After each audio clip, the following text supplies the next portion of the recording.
Comencemos por decir que cuando hablamos de reforma a la justicia, hablamos de muchísimas cosas. Seguridad pública, ministerios públicos, fiscalías, policías ministeriales, tribunales autónomos como el Tribunal Superior de Justicia Administrativa y el Tribunal Agrario, el Poder Judicial de los Estados de la República, tribunales de circuito, juzgados de distrito, Consejo de la Judicatura Federal, Tribunal Electoral del Poder Judicial de la Federación y la Suprema Corte de Justicia de la Nación. Durante la presidencia de Andrés Manuel López Obrador se promovió la lucha contra la corrupción. El tope salarial para los funcionarios públicos para que nadie ganara más que el presidente. La austeridad del gobierno con la finalidad de aumentar el gasto social de manera efectiva y soportar el gran costo que significaron todas las obras emblemáticas de su sexenio. El presidente partió de la buena fe y tuvo un plan para que las cosas se acomodaran, pero comenzaron los amparos de quienes veían afectados sus intereses y las resoluciones judiciales fueron desfavorables para la Cuarta Transformación. Al ver que el Poder Judicial no se reformaba para combatir la corrupción y que los organismos públicos autónomos vivían en el amparo contra el plan de austeridad, era necesario pasar a un plan B. Siempre la lucha política de Andrés Manuel López Obrador tuvo confrontaciones con el Poder Judicial. Una de las pugnas más recientes fue por la iniciativa presentada por el Ejecutivo para modificar los artículos 25, 27 y 28 de la Constitución, en donde el Estado volvería a ejercer la rectoría del sector energético, pasando la CFE de ser una empresa productiva del Estado, como la dejaron los neoliberales, a un organismo del Estado.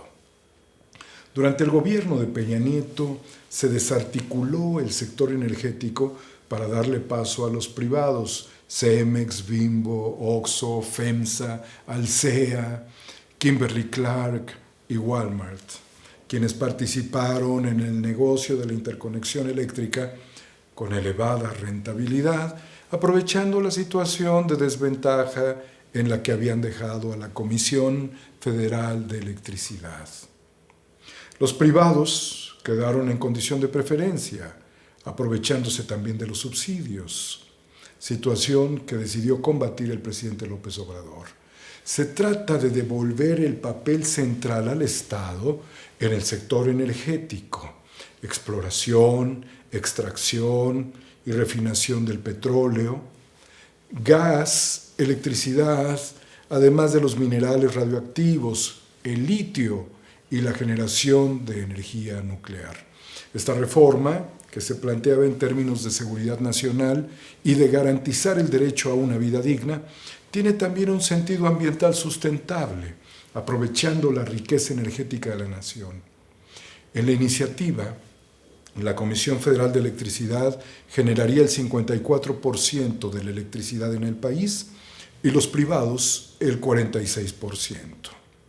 Con esta medida se pueden mantener las tarifas por debajo de la inflación, garantizando la participación privada, como quedó claro. En 2022 le presenté al presidente una propuesta para constituir un organismo del Estado que realizara todo tipo de investigaciones y normatividades sobre el litio, la electricidad y energías renovables, aprovechando que existe un instituto con investigadores mexicanos a los que se puede confiar esta misión. El presidente López Obrador actuó decididamente en proteger el litio respecto a otras concesiones otorgadas previamente para la explotación de oro y plata.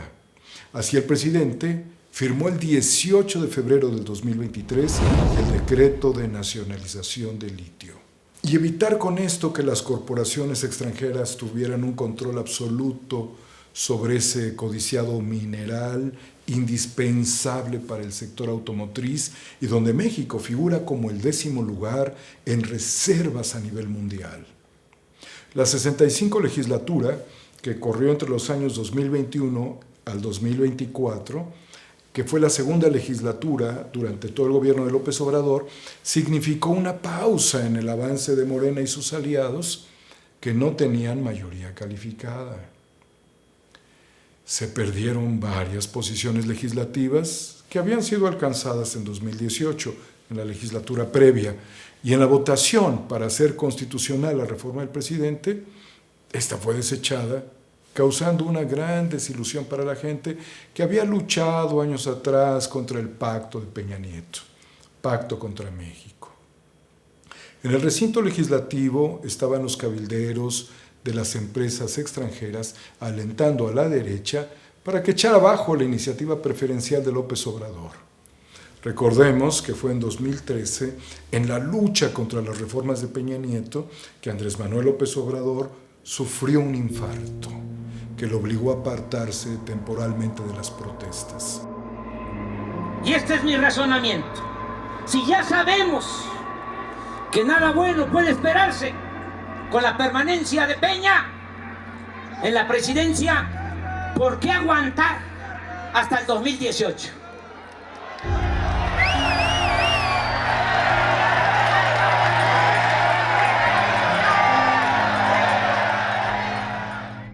Pero el escenario estaba encendido y el pueblo se manifestaba enardecido contra las reformas parlamentarias de corte neoliberal. En ese tiempo, nada se pudo hacer excepto protestar. A lo largo de su gobierno, muchos presentíamos que la oleada de guerra híbrida tendría como actor principal al Poder Judicial y que desde ahí se emprendería el lawfare contra López Obrador. Sin embargo, señor presidente, la guerra híbrida pudiese estar dentro del Poder Judicial, debido a que hay dos características que pudiéramos juzgar. El descontrol en los actos de algunas autoridades y el desequilibrio entre los poderes. Tenemos seguramente por las lluvias un empantanamiento en Texcoco, pero hay un empantanamiento judicial en Santa Lucía. El presidente desmontó cualquier intento de lawfare, porque a diferencia de otros mandatarios, él pudo proponer en ternas hasta 5 ministros de la Suprema Corte de Justicia de la Nación. Quedaron así Juan Luis González Alcántara Carrancá, Yasmín Esquivel Moza, Ana Margarita Ríos Farjat, Loreta Ortiz Alf y Lenia Batres Guadarrama, quien sustituyó al ministro Arturo Saldívar Lelo de la Rea, quien abandonó el cargo un año antes de que concluyera su responsabilidad. Durante la entrega de los libros de texto por parte de la Secretaría de Educación Pública, apareció la oposición de la Unión Nacional de Padres de Familia, que trascendieron en sus reclamos al Juzgado Tercero de Distrito en materia administrativa de la Ciudad de México, a cargo de Yadira Medina Alcántara, quien emitió un amparo a los quejosos. Por su parte, el ministro de la Suprema Corte de Justicia de la Nación, Luis María Aguilar, otorgó una suspensión para que los libros no se distribuyeran en los estados de Chihuahua y Coahuila, a partir del principio del interés superior de la niña, el niño y el adolescente. La SEP, a cargo de Leticia Ramírez, continuó con el reparto, atacando la decisión judicial. No obstante, fue imposible montarle lawfare al presidente, aunque el mismo ministro Luis María Aguilar Morales tuvo en sus manos el proyecto de amparo indirecto promovido por María Bárbara Templos Márquez, magistrada de la Sala Regional del Tribunal Federal de Justicia Administrativa, contra varias autoridades, dentro de las que estaba el presidente de la República, al no ser ratificada en su cargo por un segundo periodo de 10 años. El ministro Aguilar retiró el proyecto de último momento, pero en él se señalaba que si el presidente no cumplía con su obligación, sería destituido. Aunque la aplicación de la ley no debería ser un asunto ideológico que ponga en dilema a los juzgadores respecto a sus decisiones, la ley no es pareja en México. Los casos sobran, como el de Israel Vallarta con 18 años en la cárcel sin sentencia. Eso es una locura, aunque aquí debemos ser claros.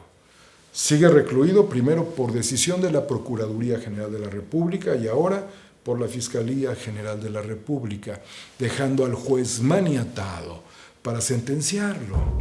La Comisión Nacional de Derechos Humanos dijo que, según su investigación, Israel Vallarta fue torturado, golpeado y obligado a incriminarse por agentes de la entonces Agencia Federal de Investigaciones en 2005. La Fiscalía dio a conocer que Cárdenas Palomino está relacionado con probables hechos de tortura ocurridos en 2012 en contra de presuntos secuestradores.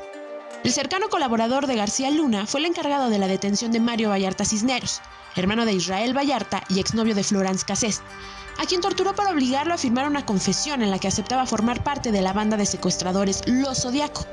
La forma de tortura de la que se le acusa a Luis Cárdenas Palomino es de autorizar los golpes con manos y armas, además de cubrir la cabeza con bolsas de plástico y, en algunos casos, dar descargas eléctricas.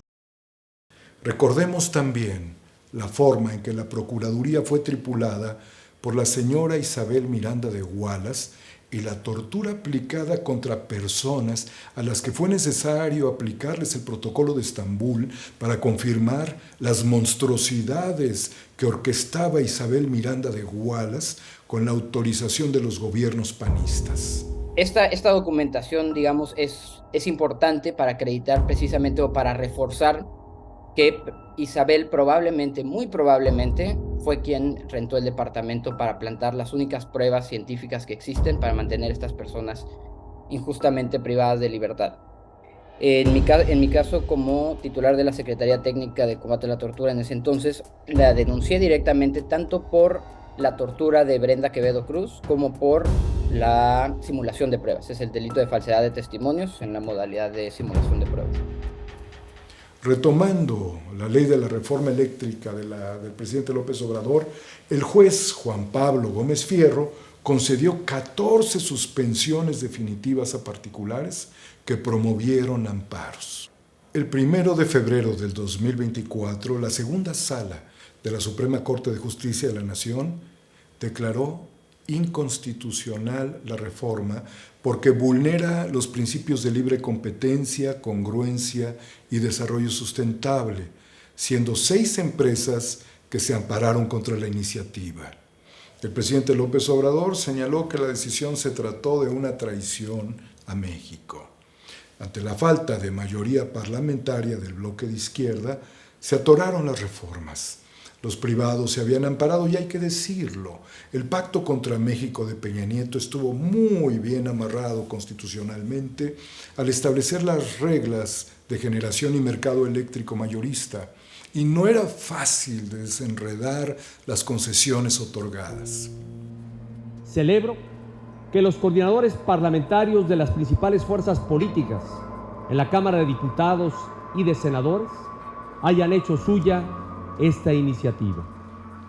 Su compromiso, su decisión y sensibilidad política serán muy valiosos para llevar este gran pacto al Congreso de la Unión y poder traducirlo en nuevas leyes para México. El andamiaje empleado por las corporaciones se sustentó en organismos autónomos creados en el neoliberalismo que dictaminaban resoluciones a favor de los privados y con ellos se restaba poder al Estado.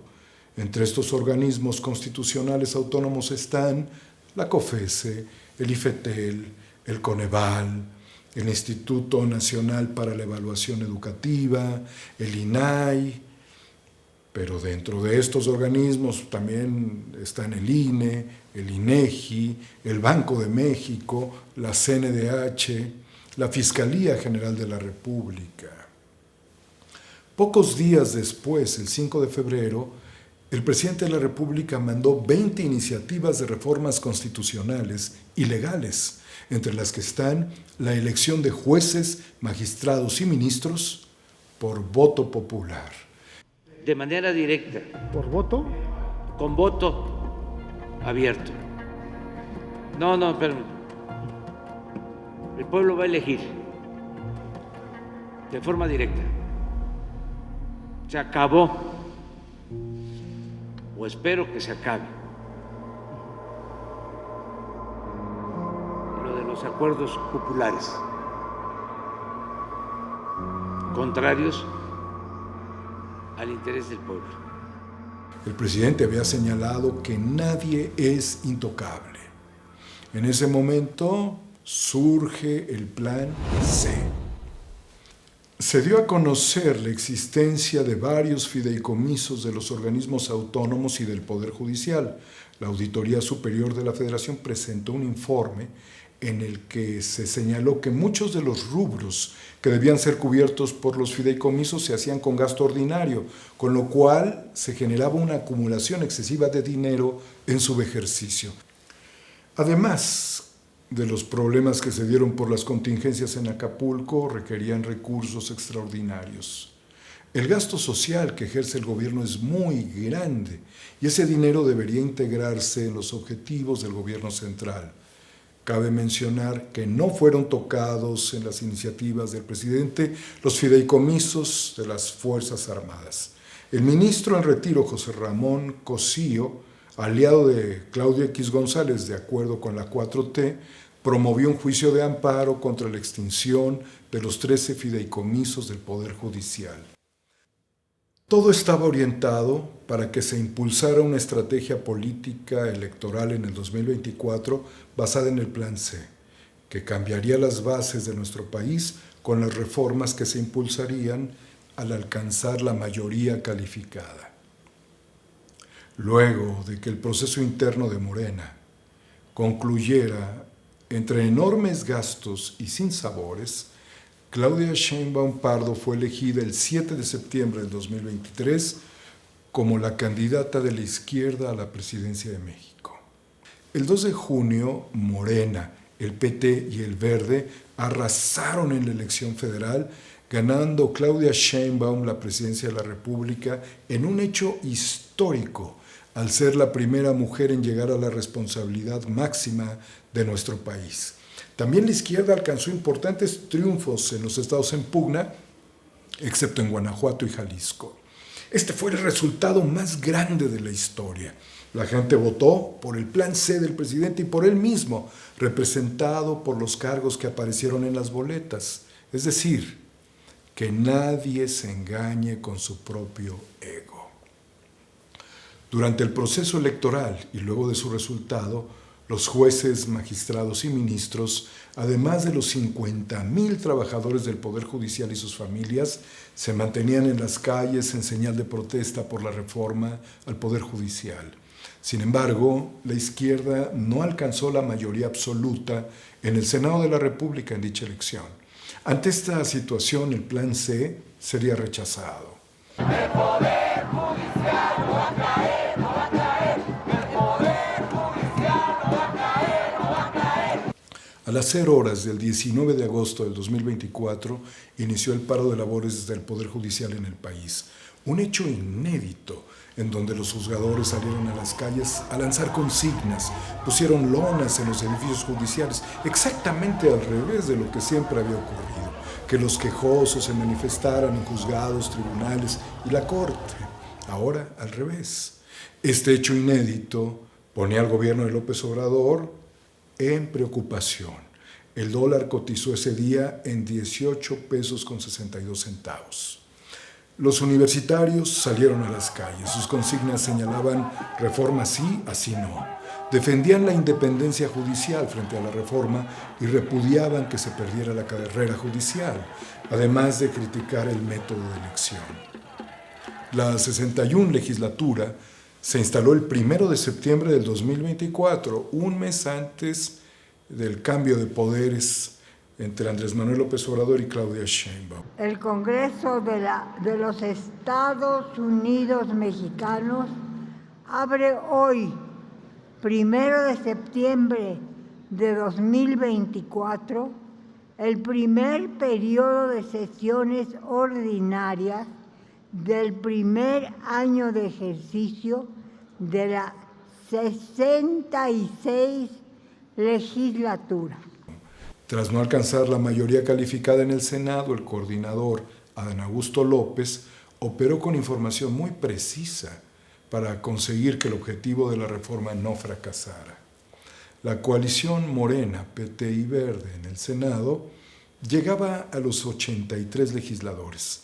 La oposición PRI, PAN, MC mantenían un máximo control de sus senadores, mientras que el PRD tenía 2 senadores que fueron los primeros en ser negociados por el oficialismo, con lo cual alcanzaron 85 votos.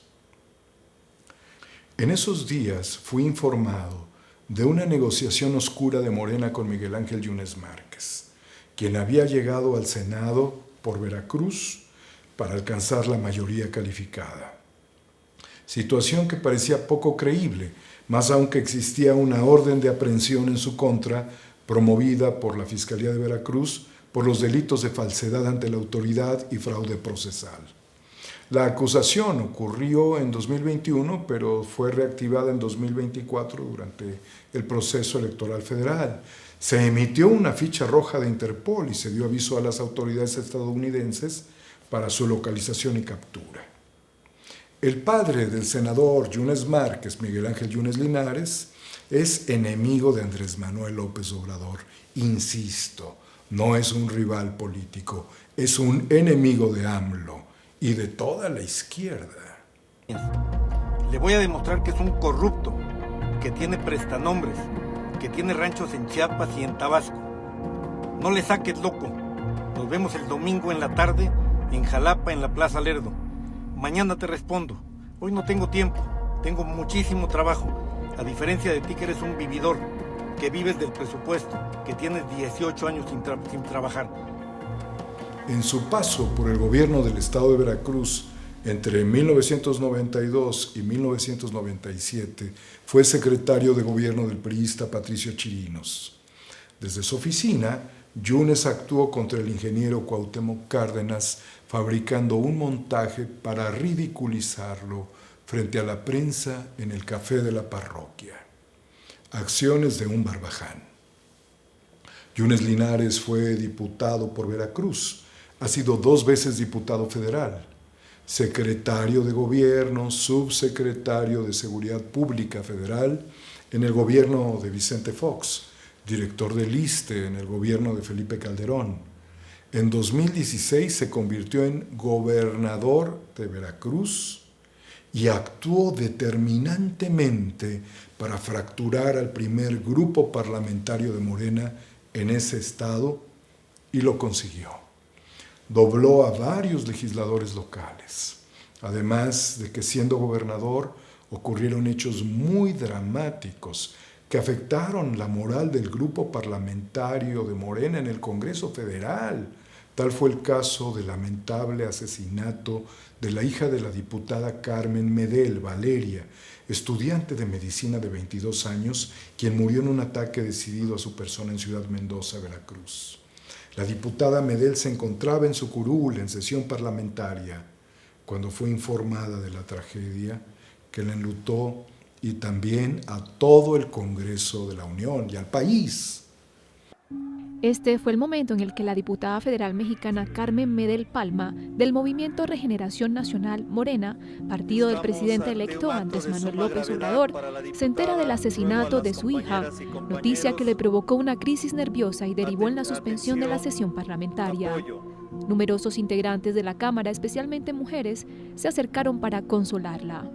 Desde la tribuna, el diputado Pablo Gómez, también de Morena, expresó a todos el lamentable hecho. Legisladores, con profunda pena participamos el asesinato de la hija de nuestra compañera diputada Carmen Medel, del Distrito 14 del estado de Veracruz. Valeria ha sido hoy víctima del estado de violencia en el que vivimos.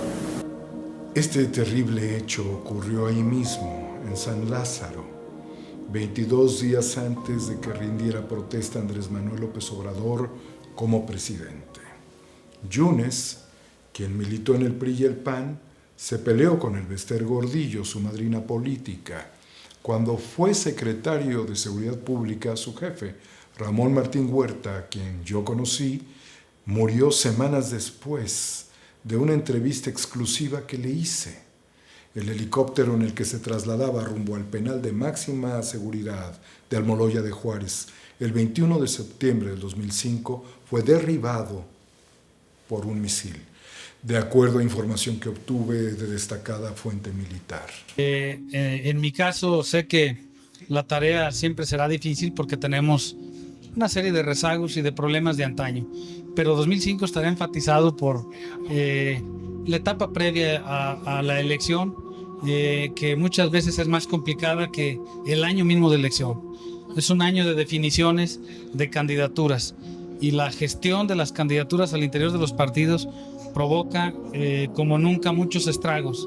Hemos avanzado en muchos terrenos, pero el de la pulverización de los partidos políticos en particular, genera un reto adicional al interior de los partidos y eso va a generar pues algunas convulsiones hacia afuera, pero esperemos que todas en paz. Recordemos que Miguel Ángel Yunes Linares fue uno de los principales promotores de las prisiones privadas, un supernegocio que tuvo que enfrentar el presidente López Obrador en los primeros años de su mandato por ser más costosas a nivel per cápita que las mejores universidades privadas del país, por lo que era mejor hacer de los criminales universitarios que tenerlos recluidos en las costosísimas prisiones privadas promovidas por Yunes con inversión de los empresarios de la oligarquía que saqueaban los recursos públicos con un sistema de arrendamiento financiero. La periodista Lidia Cacho, quien escribió el libro Los dragones del Edén, el poder que protege la pornografía infantil, criticó que los Yunes se pasaran a Morena para conformar la mayoría calificada. La periodista, quien ha tenido que vivir en el exilio, ha señalado a Yunes Linares por formar parte de las redes de Kamel Nasif y Yansu Karkuri, recientemente fallecido en prisión, mediante denuncias de las víctimas. Estas son redes criminales perversas. En la presentación de su libro, quien fuera director del Asiedo, José Luis Santiago Vasconcelos, ordenó un operativo policial para proteger el evento ante la posibilidad de que Yunes, quien en ese momento era subsecretario de Seguridad Pública y aparecía señalado en el libro, ejerciera algún tipo de acción que pusiera en peligro la integridad de la periodista. Pocos años después, José Luis Santiago Vasconcelos muere en accidente de avión en el que viajaba Juan Camilo Mourinho, subsecretario de Gobernación de Felipe Calderón. En ese vuelo debía viajar también Genaro García Luna.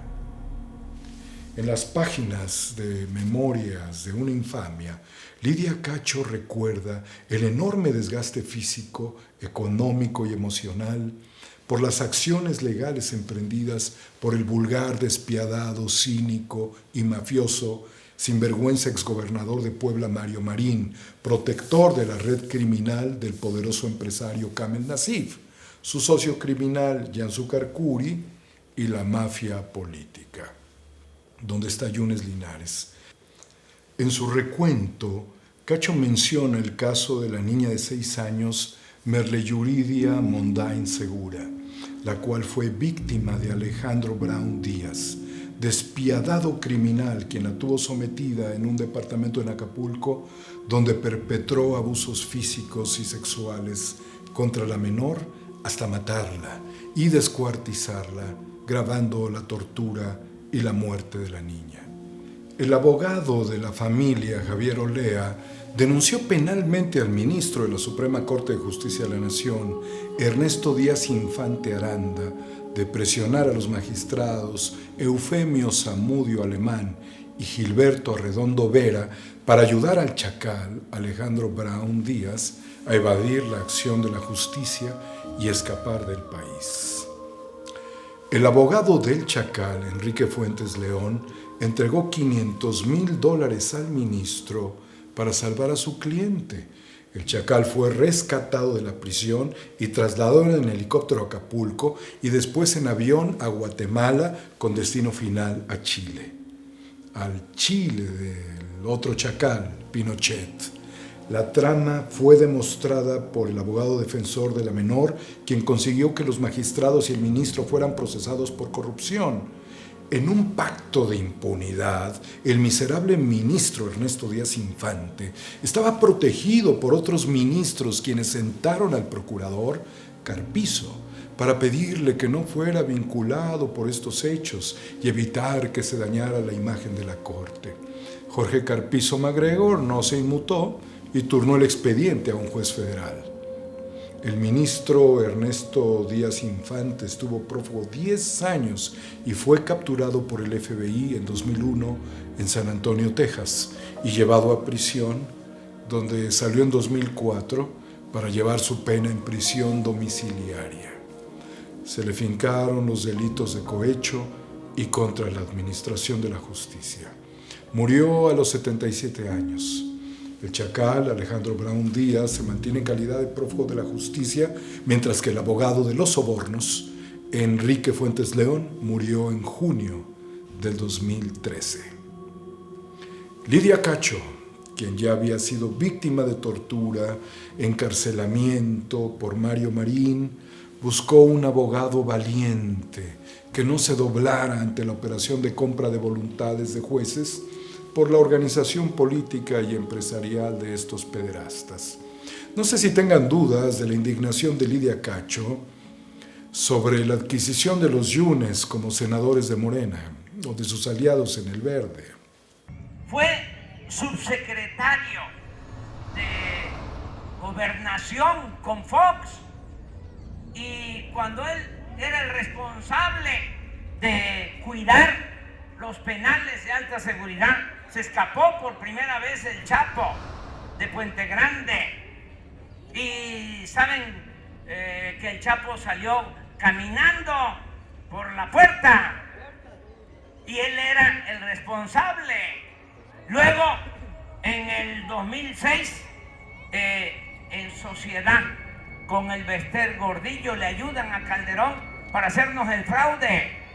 Y en pago, Calderón, que es un corrupto, le entrega al Bester la subsecretaría de Educación Básica para el yerno del Bester, y le entrega a el Bester también, Calderón, la Lotería Nacional, y le entrega al Bester también el ISSSTE para Yunes. ¿Cómo será Yunes que el Bester Gordillo termina denunciándolo por corrupción y traiciona al Bester Gordillo? Y ahora se presenta como el redentor en Veracruz. Durante la última campaña a la gubernatura de Veracruz, Miguel Ángel Yunes Márquez, el hijo, junto con su primo José Yunes, atacaron con imputaciones de enriquecimiento a la candidata de Morena, Rocío Nale, quien ganó la elección a la gubernatura de Veracruz. Además, los Yunes pidieron votar contra Morena el pasado 2 de junio, aquí a la vuelta. El padre, Yunes Linares, señalado por Lidia Cacho, dejó serias consecuencias tras su paso como gobernador. Su fiscal carnal, Jorge Winkler, y quien también fue su abogado personal, está en prisión procesado por tortura. Honor a la verdad, que levanten la mano los que saben que Yunes Linares tiene un departamento de lujo en Nueva York. Los que saben que Yunes tiene una mansión en Boca del Río que no la tiene ni Obama, que levanten la mano.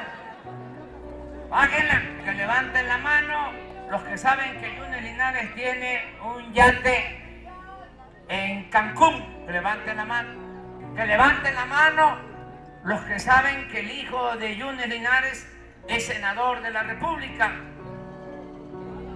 Que levanten la mano los que saben que otro hijo de Yunes es presidente municipal en Boca del Río.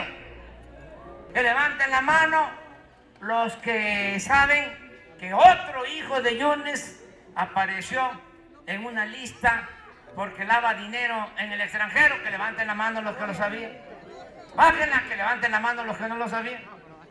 ¿Ya vieron cómo nos tienen? Recuerdo claramente que en aquellos años del gobierno de Yunes en Veracruz pude constatar la existencia de grupos tácticos recorriendo el estado, grupos de sujetos altamente entrenados con camionetas y equipamiento de seguridad operando como escuadrones de la muerte. El historial de Yunes Linares y su hijo Yunes Márquez, quienes comparten la senaduría como titular y suplente, es muy extenso. Y nada tiene que ver con la izquierda, nunca lo fueron y no pueden serlo jamás. Aquí no cabe la reconversión ideológica ni por exorcismo. ¿Ya vieron cómo nos tienen? De hecho, cuando Yunes Linares era funcionario de seguridad pública, la CNDH emitió 17 recomendaciones por violaciones a los derechos humanos. Siendo director del ISSSTE, fue cuestionado por enriquecimiento ilícito. Los familiares han acumulado propiedades millonarias en Miami, Nueva York y otros lugares de alta plusvalía. La decisión de los Yunes por parte del coordinador de Morena en el Senado, Adán Augusto López, siempre será cuestionada. Recordemos que Javier Lozano dobló a Shenli Llegón con la famosa frase extorsiva copelas o cuello. Enséñame 2 maletas. Yo abrí uno, es lleno de dinero, a 100 billetes. Y luego él dice, ¿copela o cuellos? Y él dice, ¿por qué? Dice, ahora tú descubres todos los secretos de nosotros. Entonces, únicamente es copela, no copela a cuello. Pues es lo mismo. La diferencia está en que al chino lo procesaron autoridades en Estados Unidos, mientras que en las acciones políticas para doblar la ley, a Yunes Márquez le fue cancelada la orden de aprehensión el pasado 26 de noviembre. Bueno, hoy el juez de control Óscar Luis Lozada Hernández canceló la orden de aprehensión en contra del senador Miguel Ángel Yunes Márquez por los delitos de uso de documentos falsos, falsedad ante la autoridad y fraude procesal. Estos delitos los habría cometido cuando fue alcalde de Boca del Río en Veracruz. Y además de cancelar la orden de aprehensión, la Fiscalía General de la República retiró la solicitud con fines de extradición internacional que había presentado ante el gobierno de Estados Unidos. ¿Alguien duda de la negociación? Esta decisión, que implica utilizar el poder político sobre el poder judicial, es una situación atroz que deja a las víctimas sin justicia y a los victimarios les quita el peso de la ley y los premia, entregándoles concesiones para seguir operando políticamente. Para los veracruzanos es un agravio que los Yunes, personajes siniestros, sigan con un dominio feudal de territorios muy importantes para la izquierda que no deberían concesionarse. Esta negociación no puede ser ejemplo de la reforma al Poder Judicial, mismo que ha sido señalado por corrupto, ya que arreglar así las cosas no tiene principios éticos. No se negocia con delincuentes. Nosotros no vamos a negociar con delincuentes. El fin no justifica los medios. Hay una frase que dice: el fin no justifica los medios. Es decir, la manera en que haces las cosas también tiene fondo, no solo es el fin. Yo creo que es parte de lo que estamos planteando.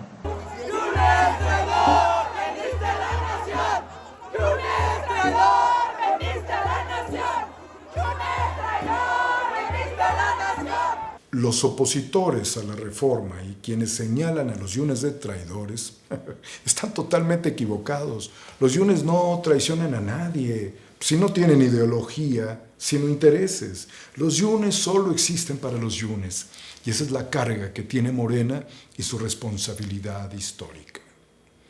Nunca debemos olvidar que el López Obradorismo criticó ampliamente las negociaciones tramposas del PRIAN para lograr los votos que dieron paso a las reformas neoliberales del gobierno de Peña Nieto.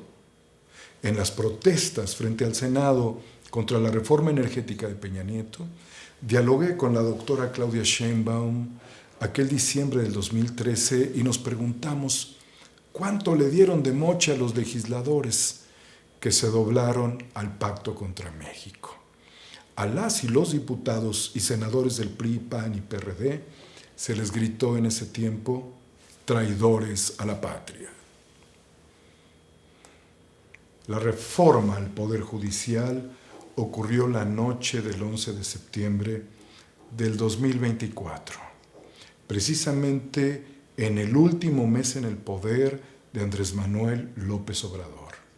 La sesión fue muy tensa y el recinto de la Cámara de Senadores estuvo invadido por opositores a la reforma.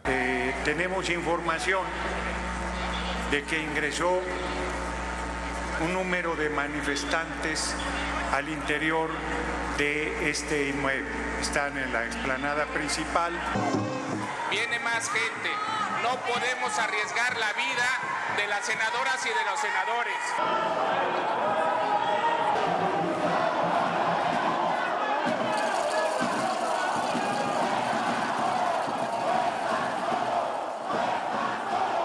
Lo que obligó al cambio de sede al antiguo recinto en la calle de Xicoténcatl. Allí continuaron también las protestas. Me estoy dirigiendo hacia el contingente, una gran multitud de personas expresando sus posiciones. Sin poder judicial, ¿quién te va a amparar? ¿Cuál es su sentimiento?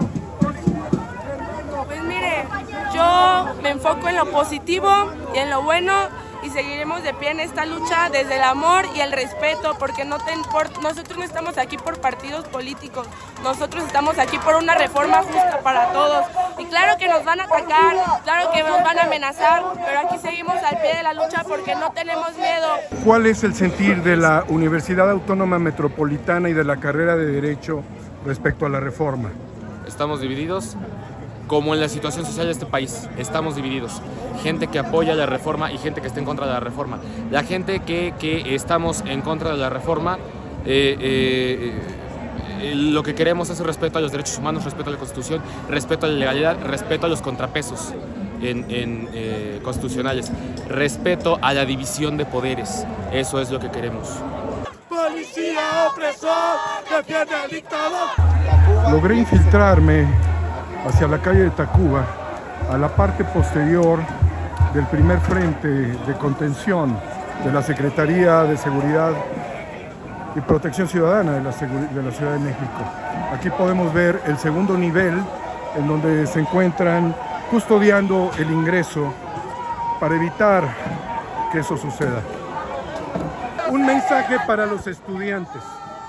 Pues a los estudiantes, ¿en lo general o en derecho? En derecho, en derecho. A los estudiantes en derecho precisamente le estamos, que vean ustedes esta situación, que sean ahorita, que es 3 principios que deben de seguir los estudiantes de derecho. Una, ¿cuál es? La honestidad. Honestidad. La otra es que tengan espíritus de servicio. Y la otra, que sean profesionales en derecho. ¿De qué nos han servido a nosotros los maestrías, doctorados, los que se jactan de ser doctorados, por ejemplo, Cedillo Ponce de León, Carlos Salinas de Gortari, ¿no? Que son economistas, cómo han dejado al país? Y tenemos un presidente que con pura licenciatura les ha demostrado, no nada más a los mexicanos, les ha demostrado al mundo de lo que es cuando se tiene la honestidad, se tiene el espíritu de servicio y tener el profesionalismo. Eso es nada más. Los votos a favor fueron 86 y 41 en contra. No hubo abstenciones y se modificaron 20 artículos de la Constitución y un total de 10 transitorios. 6 votos a favor, 41 votos en contra y 0 abstenciones, por lo que se reúne la mayoría calificada necesaria para la aprobación del dictamen. Hay mayoría calificada, en consecuencia queda aprobado en lo general.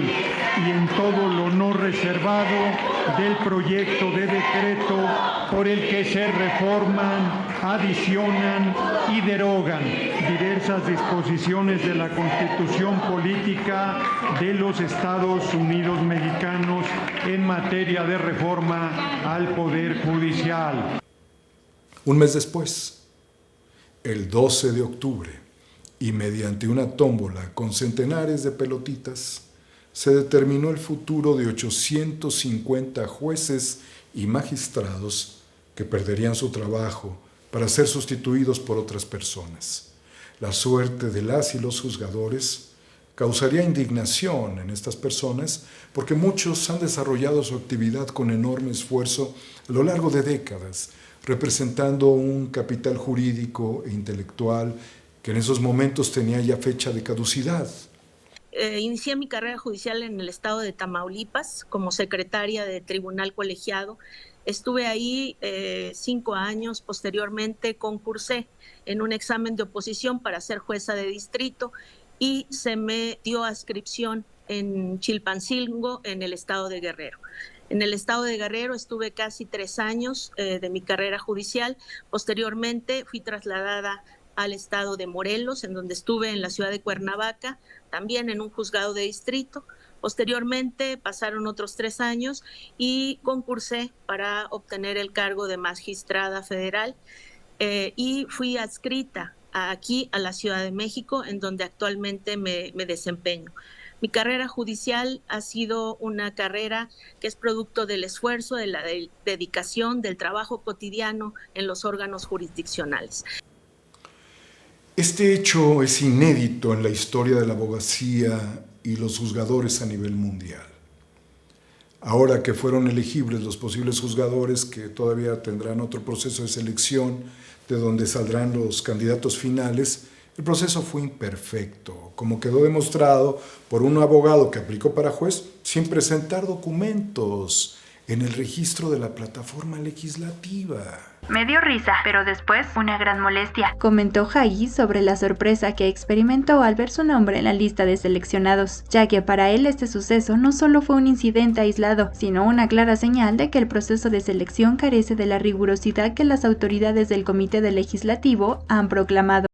Estamos frente a una elección muy complicada y sin certeza, ya que no hay espacio ni recursos para la promoción de los candidatos, por lo que se espera la participación de intereses económicos, políticos y criminales, como lo alerté con mucha anticipación al presidente de la República, Andrés Manuel López Obrador. Y no tengo dudas de que va a ocurrir. La interferencia de los partidos políticos, número 1. Porque además son los más expertos en las campañas políticas, electorales. El otro sería la interferencia de los poderes fácticos, usted lo mencionó muy claramente, delincuentes de cuello blanco. Y la otra es la intermediación del crimen organizado. Dentro de toda esta visión y teniendo 60 días para publicitarse, el riesgo está en ciertas regiones del país donde el crimen organizado y en general estos 3 poderes estarían buscando posicionar a sus propios cuadros. La presencia de Marisela Morales, quien estuvo a cargo de la Subprocuraduría de Investigación Especializada en Delincuencia Organizada y posteriormente nombrada por el narcopresidente Calderón como Procuradora General de la República, así como del panista Guillermo Gil Swart, quien fuera secretario particular del borracho criminal de Estado, Calderón, pone en claro los intereses de la derecha de tripular el siguiente proceso a la Suprema Corte de Justicia. Yo no puedo olvidar la carrera política de Eduardo Andrade, hermano del psicópata Sergio Andrade, expareja de Gloria Trevi. Eduardo Andrade toda la vida estuvo en el PRI. Fue 2 veces diputado federal por el PRI, una vez diputado local en Veracruz, también por el PRI. Y bueno, senador de la República también por el PRI. Camina como pato, nada como pato, grazna como pato. A ver, un momento, déjenlo. No, claro. Un momento. Ya, por supuesto. ¿Pero te pedí la palabra hace rato, Joaquín. No, pero primero, pedí la palabra como en el Congreso. Un momento. Aquí no me grites y además traes aliento alcohólico. No me digas cuántas veces te he olido el mismo aliento alcohólico, mi querido Joaquín. Tú estás trabajando, yo no. Yo no. Tú estás trabajando, yo no. Yo vine a hablar por mi partido. Que se exhiba. No puedes. No, pues sí, que se exhiba. Una fuente me informó que ese famoso empresario que tiene litigios en la corte y es dueño de 3 frecuencias de televisión abierta, televisión por cable, proveedor de internet, dueño de un banco y mueblerías de abonos eternos, ¿cómo se llama? Pues formó a poco más de 200 abogados incondicionales para participar en la tómbola. Esto pudiera ser una práctica direccionada no solo por este sujeto, sino por muchos grupos de interés, donde tendrían a su juez penal, civil, mercantil, a sus magistrados, a su ministra o ministro a modo. Esto es parte de la facilidad con la que se dio acceso a cualquier abogado para participar en la tómbola. Previendo que en una elección abierta se derramara sangre de candidatos a jueces penales que procesarían a criminales de alta peligrosidad, propuse al presidente López Obrador la figura de los jueces sin rostro. Esto es muy delicado porque en Italia el juez Giovanni Falcone, que fue el que impulsó a los jueces sin rostro, fue ejecutado por ahí de 1990. Si nosotros lanzamos, más allá de la carrera judicial y de un trabajo sigiloso de quienes pueden combatir a la delincuencia, sobre todo en el ámbito penal, en el ámbito mercantil, etcétera, estarían en riesgo muchos jueces en nuestro país. Y hay muy buenos jueces en materia penal, pero se pondría en riesgo. Sería una cuestión de analizar, porque los jueces sin rostro fueron muy exitosos en Italia para combatir al crimen, a la Cosa Nostra específicamente. Eso es todo lo que queda del vehículo que escoltaba al juez antimafia Giovanni Falcone. Frenado en seco, este auto pasó a la historia italiana. El famoso El Padrino de la película de Francis Ford Coppola era miembro de la Cosa Nostra. Hace 30 años, la justicia italiana lanzó una contraofensiva con el Ministerio Fiscal de Palermo en primera línea. Uno de sus magistrados se convirtió en un símbolo de la lucha contra la mafia, el juez Giovanni Falcone. La Cosa Nostra ordenó su asesinato el 23 de mayo de 1992. 600 kilos de explosivos estallaron al paso de su vehículo. También murieron su esposa y 3 guardaespaldas. Menos de 2 meses después, el también juez Paolo Borsellino murió en un carro bomba. Esta serie de asesinatos desató una toma de conciencia y la Cosa Nostra perdió una parte del poder que tenía en la isla. Todavía cuenta con miles de miembros, pero cada vez más sicilianos se rehúsan a pagar el pizzo, el impuesto que la mafia impone a los comerciantes. Iniciativa que fue integrada en la reforma al Poder Judicial y que, debo decirlo, ha sido cuestionada en materia de derechos humanos por la Corte Interamericana, también por los integrantes del Poder Judicial. Pero dado el nivel de violencia y los ajustes de cuentas que aplica el crimen organizado en nuestro país, se hace necesaria la protección de la identidad de los juzgadores y a la vez de sus familiares, quienes en condiciones comunes están sujetos a amenazas y represalias.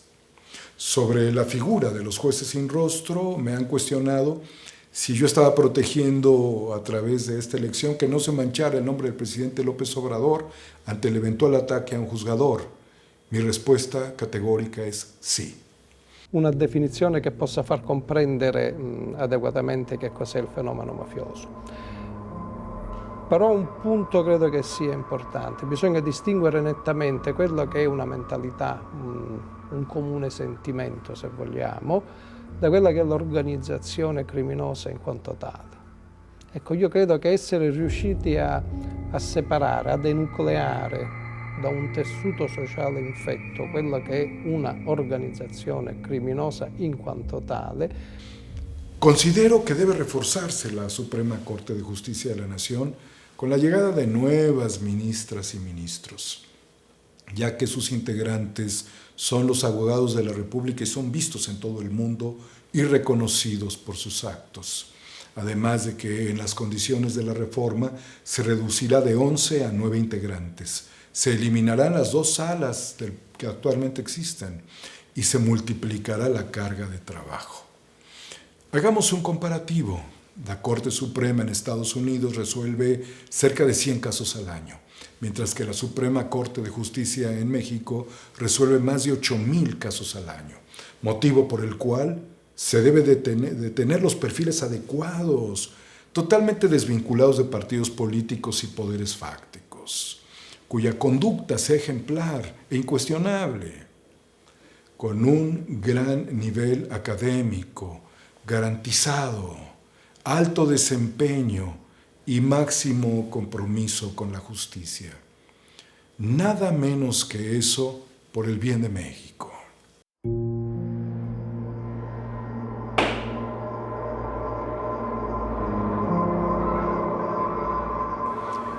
Resulta incomprensible que en el siglo XXI se impida el pronunciamiento de la UNAM sobre el presunto plagio de la tesis de la ministra Yasmín Esquivel. Es un hecho inédito y muy lamentable. La autonomía universitaria es el producto de una lucha conquistada en 1929, hace casi un siglo, y no cabe en un asunto académico de 1987 que es de interés público que el 21º Tribunal Colegiado en materia administrativa del primer circuito, cuyo secretario es el magistrado Hermes Godínez, quien presentó el proyecto y fue avalado por los magistrados María Elena Rosas y Jorge Antonio Cruz Ramos, determinaran impedir que la UNAM hiciera públicos los resultados de sus investigaciones sobre si fue o no plagio y los elementos probatorios. Con todos los errores que pueden tener los sistemas de justicia, vean esto: Donald Trump fue llevado a un juicio y declarado culpable de 34 delitos graves por ocultar una presunta infidelidad. Trump fue condenado por el juez Juan Merchan, de origen colombiano. Se trata de un juez latino contra el próximo presidente. Trump habría pagado $130,000 a Stormy Daniels en 2016 antes de convertirse por primera vez en presidente para que guardara silencio respecto a una relación de alcoba. El pago se realizó por el exabogado de Trump, Michael Cohen, y tramposamente fue contabilizado como gastos legales, lo que también implicó un delito de falsificación de registros empresariales. El juez no le impuso castigo a Trump, pero lo convirtió en el primer presidente delincuente convicto de la historia del país más poderoso del mundo. Usted tiene ahora mismo mucho poder, pero no el poder de borrar la decisión de un jurado, señaló Merchant a Trump. En el caso de México tenemos una politización que impide la separación de los poderes.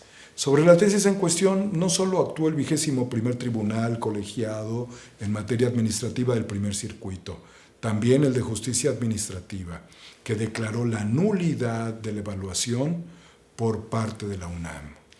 Tribunales del oscurantismo. El presidente López Obrador se despidió de las mañaneras el 30 de septiembre del 2024. Le realizó una fotografía icónica. Nos saludamos y pude dialogar brevemente con él en un desayuno que se preparó para los medios. El 1 de octubre entregó la banda presidencial a la doctora Claudia Sheinbaum Pardo, primera mujer presidenta en la historia de México. Después de 200 años de la República y de 300 años de la colonia, porque previo a ello no tenemos registros claros, es decir, después de al menos 503 años, por primera vez llegamos las mujeres a conducir los destinos de nuestra hermosa nación.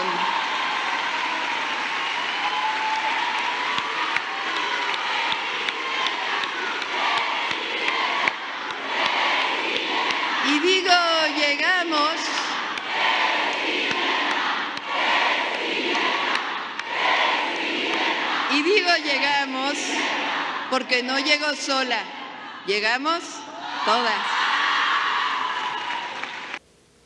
Ante la posibilidad de que la Corte revirtiera la reforma al Poder Judicial, el Congreso de la Unión trabajó a un ritmo frenético. Debían evitarlo. Se analizaron varios planteamientos. Hasta ese momento, la Suprema Corte de Justicia de la Nación tendría un supraordenamiento en su decisión sobre la invalidez de la reforma. Es decir, pese a las lógicas legislativas, la Corte es el máximo tribunal constitucional de México y estaba por resolver la invalidez no de cualquier ley, sino la propia suerte de uno de los poderes de la Unión, sobre ellos mismos. Los tres poderes forman un triángulo. Para que haya un equilibrio, el triángulo tiene que ser equilátero y no isósceles o escaleno. Si la mayoría en las urnas dictara todo el funcionamiento del país, entonces se puede someter a votación la justicia. Y esto no ocurre así. La justicia protege los derechos de los débiles y las minorías. Si la interpretación de la reforma iba contra la propia esencia de la Carta Magna y los tratados internacionales en materia de derechos humanos, como lo establece el marco interamericano, existen varios caminos. Analizar no significa taparse los ojos, sino enfrentar todos estos dilemas. Y también hay que escuchar distintas opiniones. Surgieron amenazas contra la Suprema Corte de Justicia de la Nación. Se advirtió de juicio político a los ministros de la Corte. Esto encendió las redes sociales donde el odio, la misoginia, la violencia eran impulsados por los algoritmos. Sin embargo, en México, el juicio político no se ha aplicado.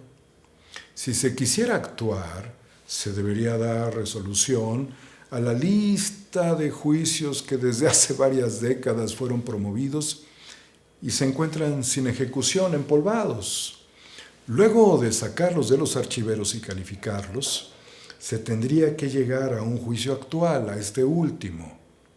Pero si algo debe quedar claro, es que la decisión de un ministro parte de la interpretación constitucional y no es un supuesto que pueda activar el juicio político.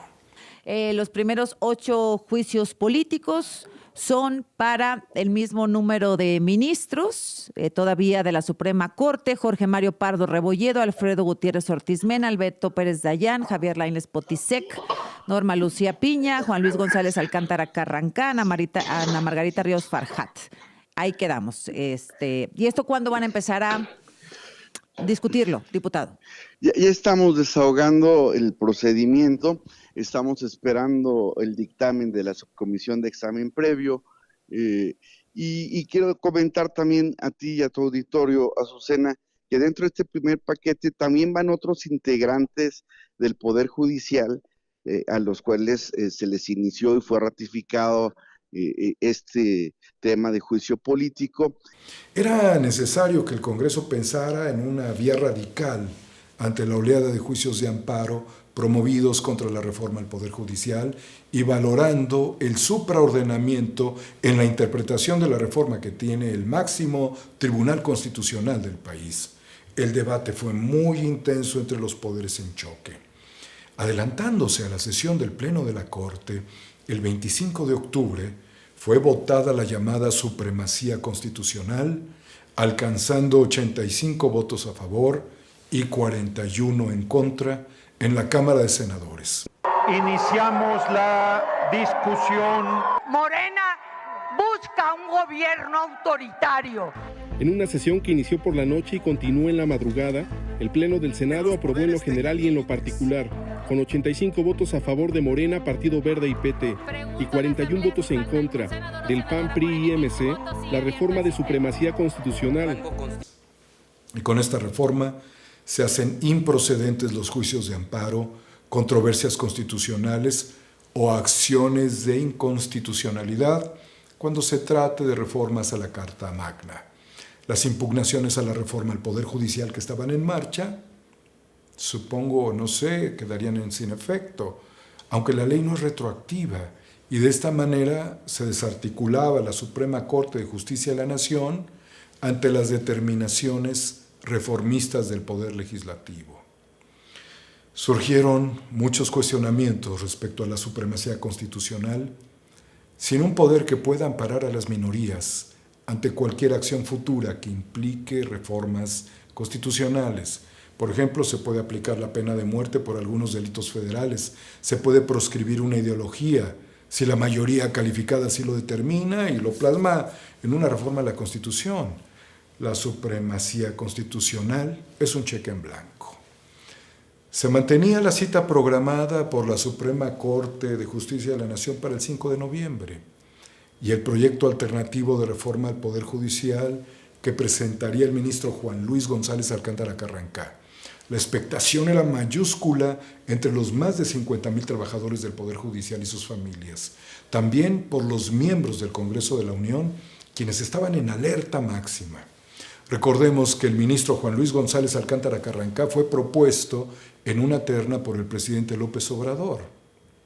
Su proyecto proponía la extinción del fideicomiso del Poder Judicial, la creación del Tribunal de Disciplina y del órgano de administración que sustituirían al Consejo de la Judicatura Federal, la elección de los integrantes de la Suprema Corte de Justicia, es decir, ellos estaban entregando su cabeza, además de los magistrados del Tribunal Electoral del Poder Judicial de la Federación. La austeridad para futuros cargos. Bueno, hasta aquí todo coincidía con las pretensiones de la 4T. Además, el proyecto proponía que los jueces y magistrados pasen por una evaluación de desempeño luego del primer año de actividades, muy importante, además del establecimiento de plazos específicos para la resolución de sentencias. Pues esto pinta muy bien. A cambio, el proyecto del ministro a discusión eliminaría la elección de jueces y magistrados del Poder Judicial y no recortaría los salarios para jueces y magistrados. No se daría paso a los jueces sin rostro.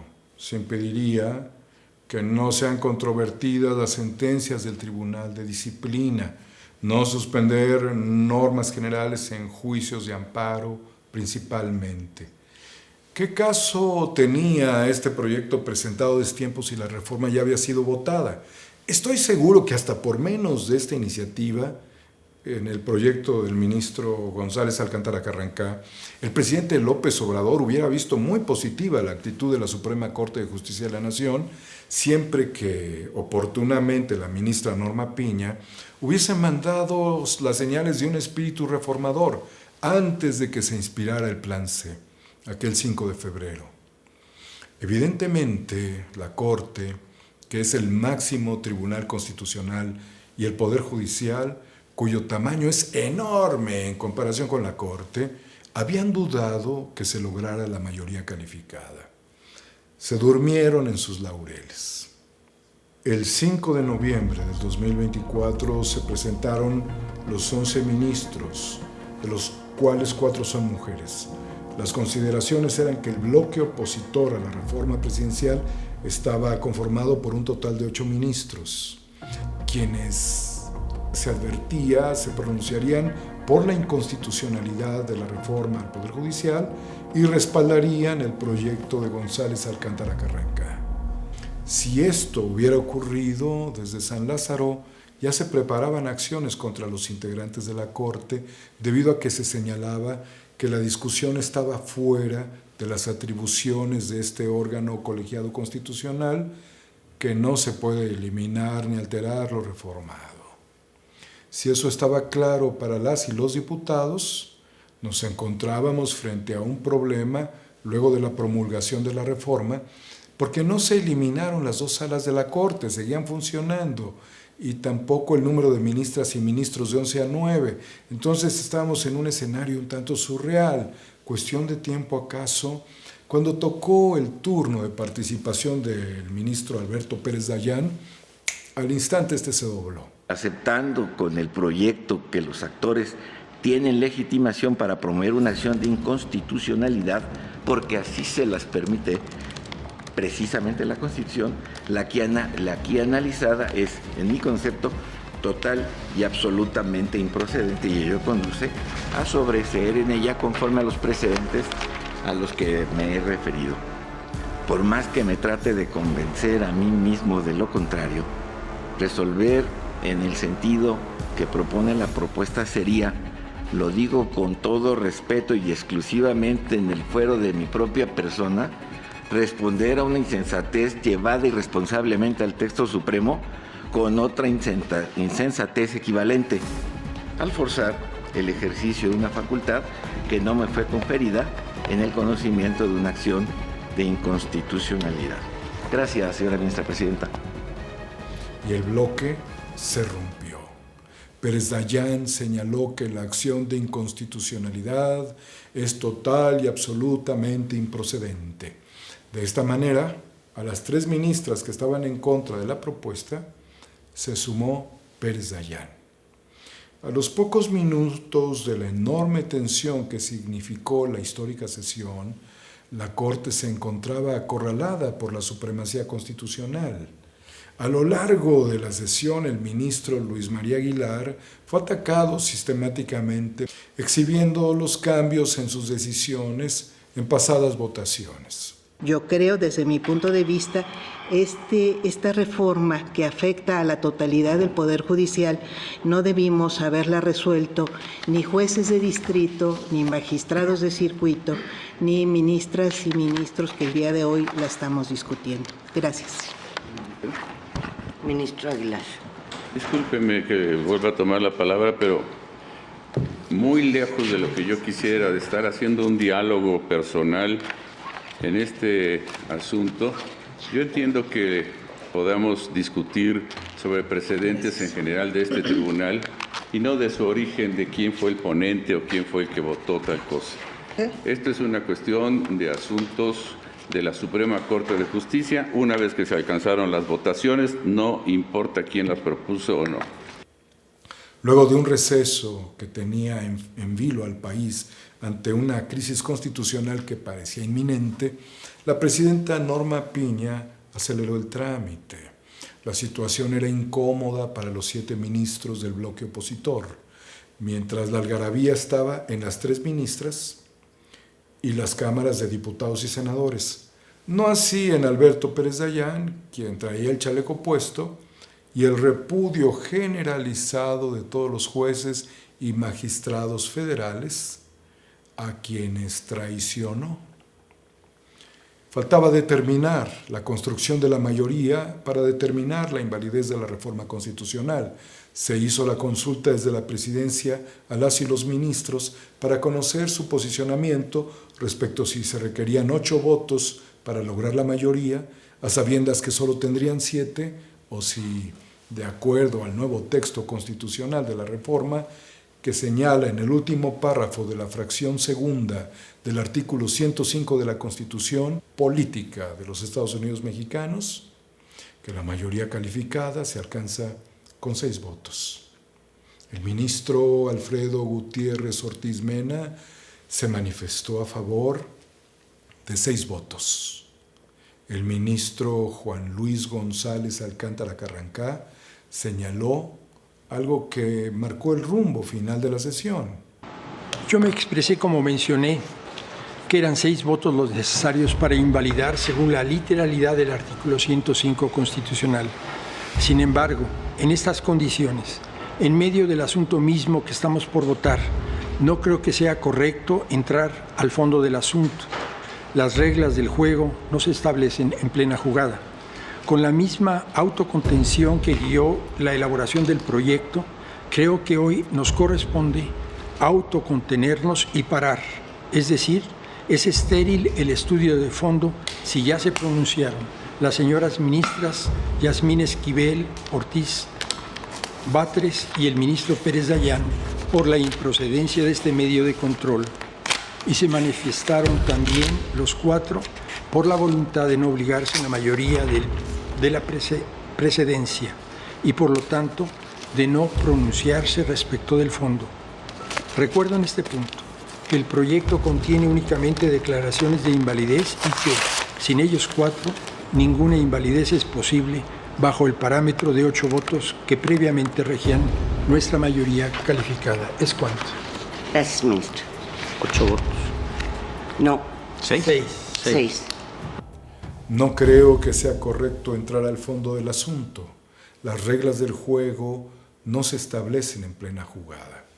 Luego habló de la autocontención y dijo que sería estéril el estudio de fondo.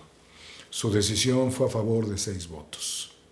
El ministro Javier Lainez Potisek votó por los 6 votos.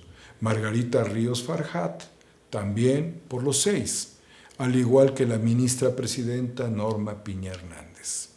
Quienes votaron a favor de 8 votos para rechazar la inconstitucionalidad fueron Loreta Ortiz Alf, Yasmín Esquivel Moza, Lenia Batres Guadarrama, Alberto Pérez Dayán, y sorpresivamente 2 ministros voltearon el escenario: Luis María Aguilar y Jorge Mario Pardo Rebolledo. Ambos estarían originalmente del lado del bloque opositor, pero al final se abrieron. Se han visto Aguilar Morales. 8. Se han visto Pardo Rebolledo. Tal como lo precisé en la sesión de 10 de octubre pasado, desde mi punto de vista, mientras exista integración de 11 en este tribunal pleno, la mayoría calificada debe ser de 8 votos. Aclaro por las mismas razones del ministro Pardo. A partir de ese momento, muchos pensamos que se daba fin a la crisis constitucional y los efectos que esto traería. Norma Piña cerró la sesión. Es importante recordar que meses atrás, en febrero del 2024, la otrora vicecoordinadora de Morena, Leida Lavés, de la 65 legislatura, promovió un juicio político contra Pérez Dayán por violación a la ley de amparo y a la ley orgánica del Poder Judicial de la Federación. Como señalé anteriormente respecto al juicio político, nada pasó. Nada más para tenerlo súper claro. Con esto queda completamente desestimado el proyecto que había presentado el ministro Juan Luis González Alcántara Carranca. Así es, no se pudo ni votar, no se pudo analizar el fondo, que era lo importante, lo de la votación de la reforma, de esta elección de jueces y magistrados a través del voto popular. Mientras tanto, en el seno de la fracción parlamentaria de Morena, trascendió la operación del coordinador Adán Augusto con el ministro Pérez Dayán para romper el bloque de los 8, además de que la reunión se sostuvo con la presidenta Claudia Sheinbaum, donde éste le ofreció ponerse del lado de la reforma del Plan C. Es ineludible en este análisis de fondo señalar que el peso mexicano resintió la reforma judicial, perdiendo la posición de superpeso con una depreciación del 25%, pasando de los 16 pesos con 25 centavos por dólar en abril del 2024 a los más de 20 pesos por dólar al momento. El secretario de Economía, Marcelo Ebrard, salió varias veces a tranquilizar a los inversionistas ante la crisis de confianza de los capitales que pretenden establecerse en el escenario de relocalización, mejor conocido como nearshoring. Si Trump efectivamente regresara al cargo, ¿cómo abordaría los aranceles que provengan de Washington? Porque él ha afirmado que tiene la intención de imponer incluso más aranceles. Bueno, la realidad es que estamos profundamente interconectados con las empresas y con el mercado de Estados Unidos. Por lo tanto, si se imponen aranceles a las exportaciones de México, por ejemplo, esos aranceles resultarán en precios más altos para los consumidores en Estados Unidos. Entonces, creo con bastante certeza que tenemos un argumento sólido para reducir la probabilidad de que se impongan aranceles a nuestras exportaciones a otros estados, especialmente porque hay numerosas empresas estadounidenses que están exportando hacia esos estados. Lo cierto es que imponer aranceles entre nosotros no resuelve nada. No tiene sentido, porque en esencia, operamos dentro de la misma economía. El argumento principal es lo poco predecible para la inversión y las consecuencias de un lento reordenamiento del aparato judicial. Cuando hablas con inversionistas en México, ¿qué tan preocupados están por algunos de los temas que mencionaste, como la reforma judicial? Esos temas son importantes para los inversionistas. Con la reforma judicial propuesta, los jueces pasarán a ser elegidos, y las empresas temen que puedan ser comprados o influenciados por el gobierno en casos específicos. ¿Y qué hay de la seguridad? No fue hace tanto tiempo que daba la impresión de que algunos estados mexicanos estaban casi en una guerra civil en contra de los carteles. La seguridad ha empeorado bajo el último gobierno. Las tasas de homicidios se mantienen cerca de niveles récord, y problemas como la extorsión, el desfalco y varias formas de secuestro han ido en aumento. El 30 de noviembre del 2024, el ministro Luis María Aguilar Morales pasó al retiro. Durante el gobierno del presidente López Obrador, fue señalado de proteger los intereses de Ricardo Salinas Pliego. Justo acabo de recordar su nombre. Y obvio sus amparos. Una ponencia quedó desierta. Los asuntos tienen que ser distribuidos esperando en septiembre del 2025 el relevo con solo 9 ministros. Y luego de esto, pues distintos juzgadores acudieron a instancias internacionales señalando que la reforma violenta los derechos humanos de los impartidores de justicia. El camino que emprendieron fue la Comisión Interamericana de Derechos Humanos, cuya sede está en Washington, y la Corte Interamericana de Derechos Humanos en San José, Costa Rica. Recordemos que México forma parte del Sistema Interamericano de Derechos Humanos. Nuestro país está sujeto a recomendaciones y sanciones, como ha ocurrido en casos violatorios excepcionales por parte de organismos internacionales que han resuelto contra el Estado mexicano. Se concluyó el paro de actividades del Poder Judicial que duró 54 días, mas no de la Corte, que se mantuvo en actividad. El escenario de crispación se fue diluyendo. Los señalamientos contra Pérez Dayán, en cambio, rompieron las redes sociales por parte de los miembros del Poder Judicial, que lo acusaron de traidor.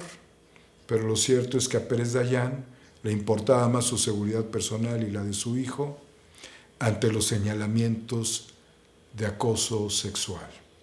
A los Yunes y a Pérez Dayán les pusieron chaleco, como suele decirse en el ámbito policíaco, pero no era un chaleco inventado, se trata de un chaleco a la medida.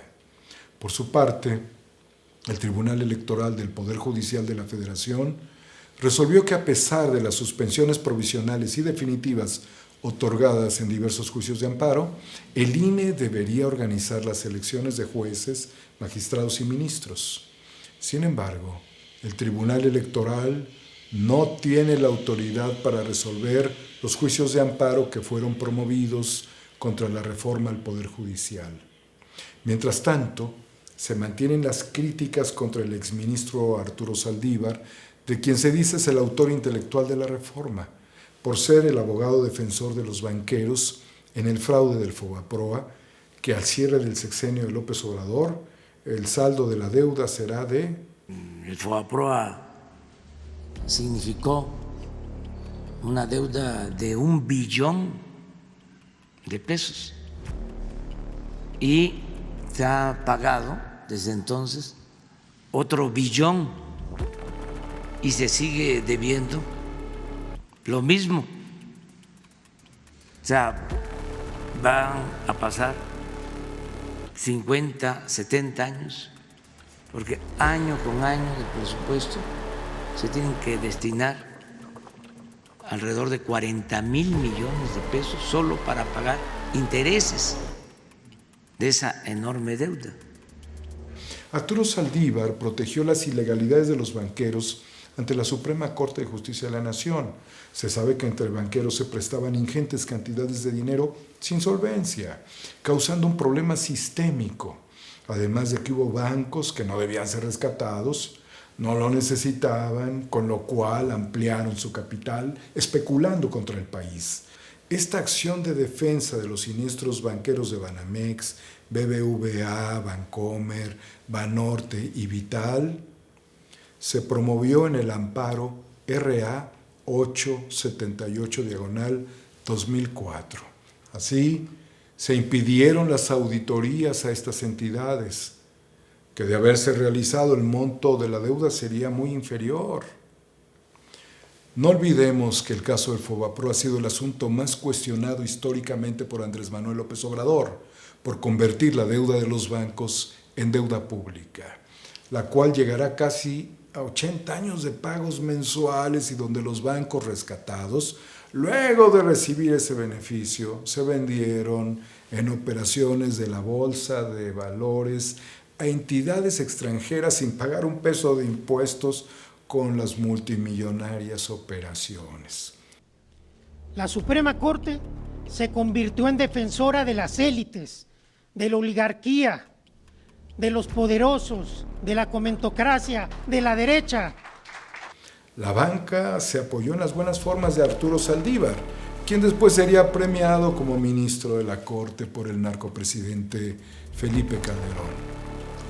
Saldívar, además, es criticado por los juzgadores, ya que recibe una pensión dorada del mismo Poder Judicial al que desarticuló y abandonó la responsabilidad un año antes de su obligada conclusión para que el presidente López Obrador propusiera a Lenia Batres en sustitución.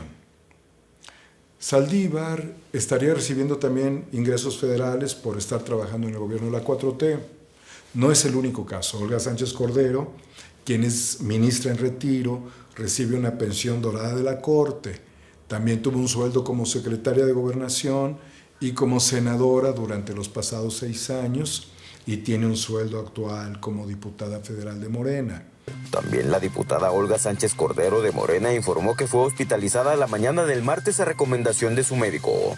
En un mensaje difundido a través de sus redes sociales dijo que por ello no podrá acudir a la sesión donde se discutirá la reforma al Poder Judicial Federal.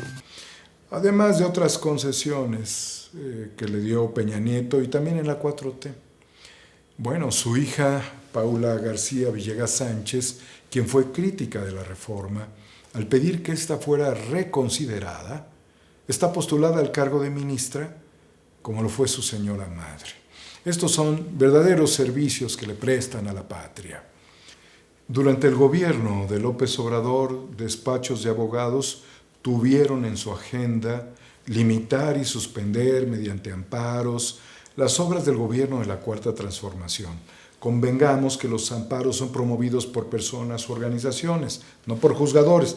Sin embargo, destacaron algunos jueces que fueron los preferidos para atacar el avance de la Cuarta Transformación, como en la figura de Juan Pablo Gómez Fierro, a quien investigaron por falsificación de documentos en el caso Iberdrola durante el gobierno de Peña Nieto.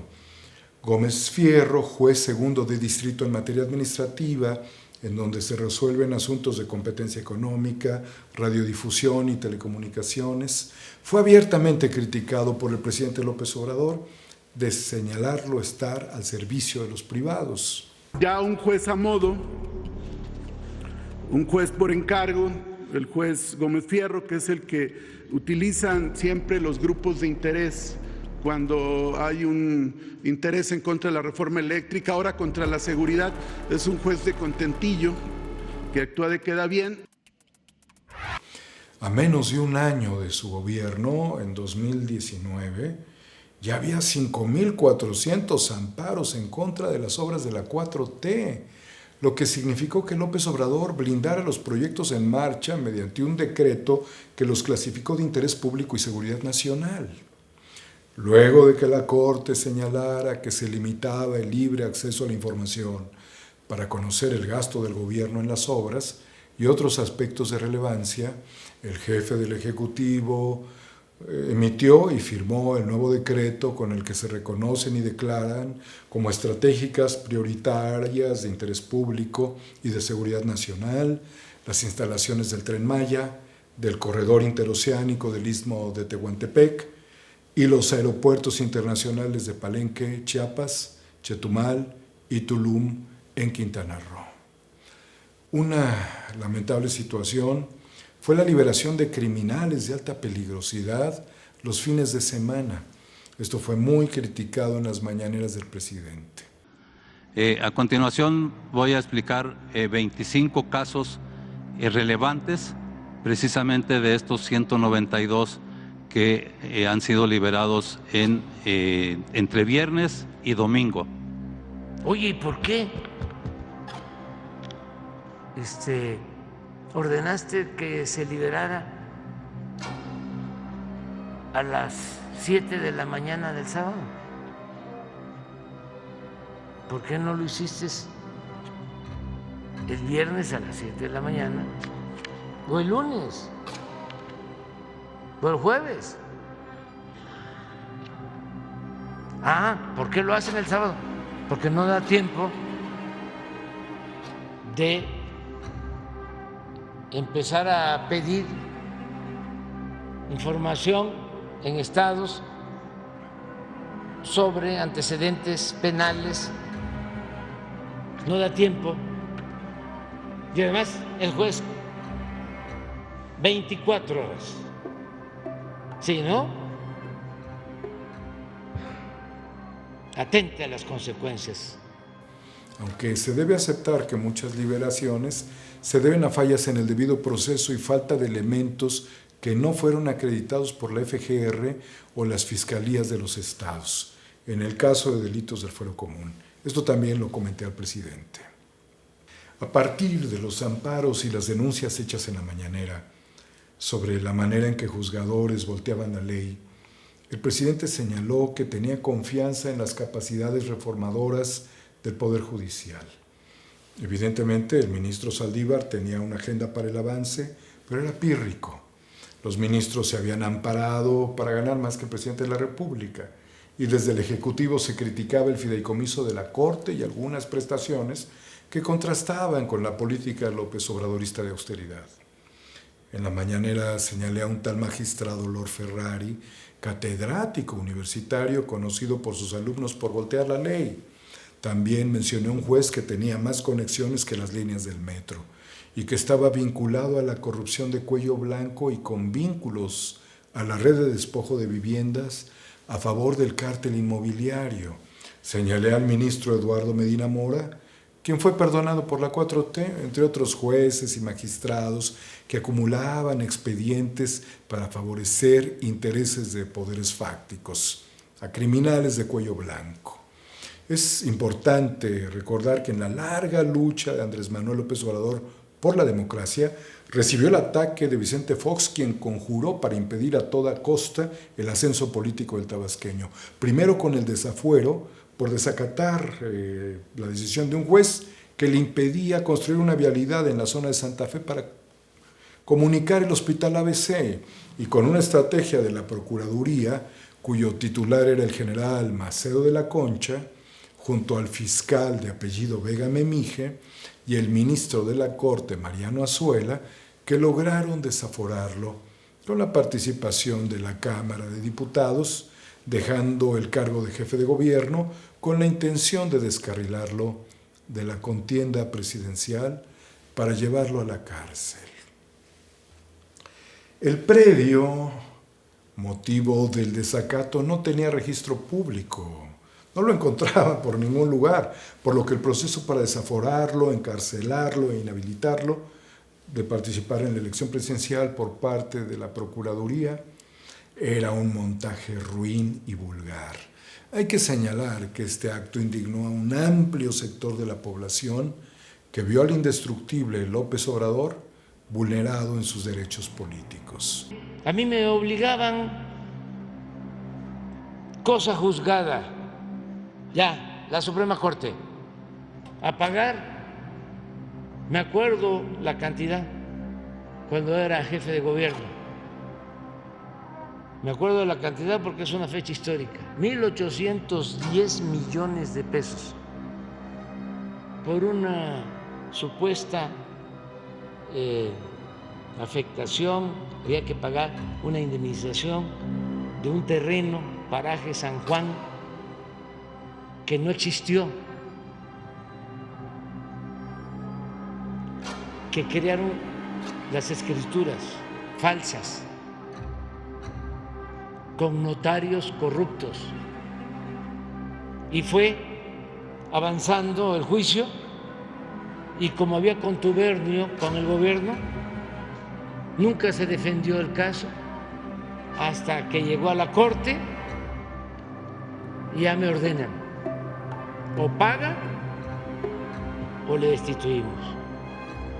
Destituyamos. Pues no voy a pagar eso. Y se demostró de que era un fraude. Otro momento amargo para el país fue la elección presidencial del 2006, la cual fue fraudulenta, tanto a lo largo del proceso y durante el mismo día de la elección. Tras el comportamiento ilógico de los resultados electorales que se alteraron súbitamente por la madrugada y la declaración previa de empate por el IFE presidido por Luis Carlos Ugalde, quien al igual que Miguel Ángel Yunes era gente vinculada al Bester Gordillo, la lideresa magisterial, el país entró en un escenario de polarización política y social. El Tribunal Electoral del Poder Judicial de la Federación declaró en palabras del magistrado presidente Leonel Castillo la validez de la escandalosa, multimillonaria, corrupta y degenerada elección presidencial. Y lo que se hace al final del camino por la magistrada Navarro y por el magistrado Reyes Zapata nos ha presentado precisamente un dictamen de calidad, un dictamen de control de calidad de la elección presidencial. Se cumplieron las reglas en lo fundamental, en lo estructural, en lo que consolida una elección.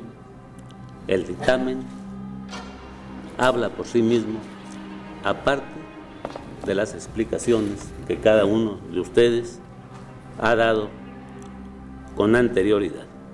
Y le otorgó el triunfo a Felipe Calderón, quien a los pocos meses se convertiría en narcopresidente, con lo cual se aseguró el narcoestado mexicano a favor del cártel de Sinaloa y de su socio criminal, Genaro García Luna, condenado en 2024 por narcotráfico en Estados Unidos. Nosotros, como juzgadores, lo hacemos a través de una resolución que, sin ser de naturaleza jurisdiccional, está encomendada a un órgano jurisdiccional, es decir, a juzgadores profesionales acostumbrados de toda la vida a ser imparciales, objetivos, exhaustivos y a fundar y motivar en derecho sus resoluciones. El 11 de octubre del 2020 señalé al presidente el caso de la extinción de la paraestatal Luz y Fuerza del Centro, la cual fue atacada brutalmente por el espurio Felipe Calderón con el soporte político y militar de su narcotraficante favorito, Genaro García Luna.